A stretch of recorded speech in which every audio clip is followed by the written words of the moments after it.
Okay, let's talk about news. So news, let me go ahead and close down homework and projects. And news is essentially going to hold all your news articles. So let me go ahead and create a new one here. A lot like the blog here. So uh, first news article. Okay, so just like the blog, we have the author and comment notification email. So if somebody comments on this news article, the person designated here will receive it. Then we have a space for a thumbnail.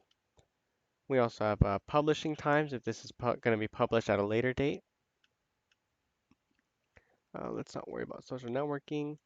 And just like with the blog, we have categories as well. And again, I encourage you to watch the category video if you want to learn more about categories. And we'll say this is my first news article. And let's go ahead and give this a thumbnail after all. Yes, save it. And let's give this award 1 here and publish now.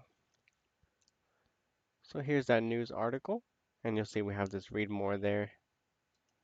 But let's go ahead and add a news widget. And you'll see first news article here. This is my first news article.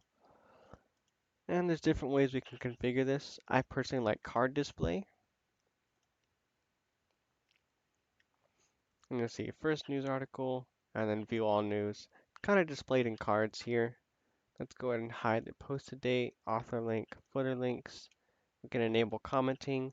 Truncate, which just means if your if the description here exceeds this number of characters, let's say 5, it'll truncate it. So it'll say this space and then an ellipsis, which is the 3 dots there.